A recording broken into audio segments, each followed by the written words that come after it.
Congresswoman Nicole Malliotakis. Congresswoman, thank you for joining us. You talk about a contrast there. Back in 1993, then Joe Biden wanted people, criminals off the streets, and now the White House won't even talk about far-left prosecutors putting criminals back on the streets. I mean, that's a headline.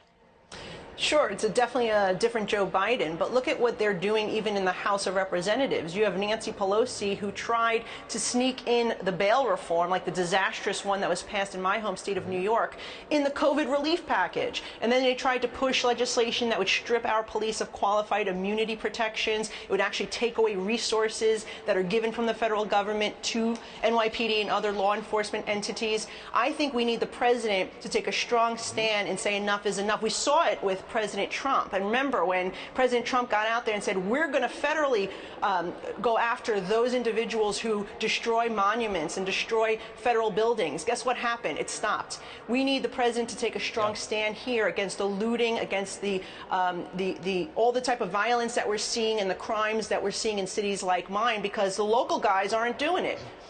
Yeah, you talk about, headlines. Here's a few going back 2.5 years. This is USA Today, June of this year. For criminal justice reform to work, Biden must dismantle damage done by 1994 crime bill. The Guardian, October 2020. Things have changed. Can Biden overcome the racist legacy of the crime bill he backed? The Washington Post, May of 2019. Joe Biden's defense of the 1994 crime bill's role in mass incarcerations. That's the media talking about, and pushing for zero consequences.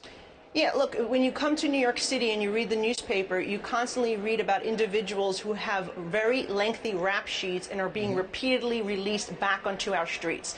They're not being prosecuted, and you have bad judges, by the way, who are just letting them go. In fact, today we had someone who's not even a citizen of this country, but of another country, who was caught with drug trafficking, and he was just released back onto the street instead of working with ICE, instead of working with Department of Homeland Security to deport them. So it's a mixture of what's happening at the local level, but also President Biden could help secure our borders, stop letting those who are convicted criminals previously deported re-enter.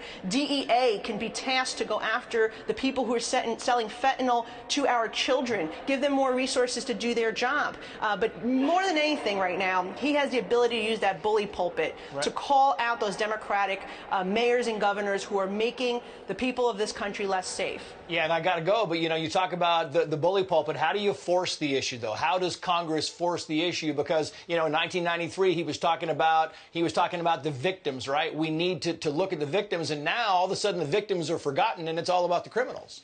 Look, we repeatedly call him out. In fact, when I go on the floor, I use my bully pulpit to say, this is what New York has done. Don't implement those same policies as the federal level. And that's how we've been able to push back on some of the anti-policing legislation. We just got to keep doing it. Can't pass legislation until we take back the House, but that day will come. Congresswoman Malliotakis, thank you for joining us. We appreciate it. Thank you. Seth. Okay, Trace, new number.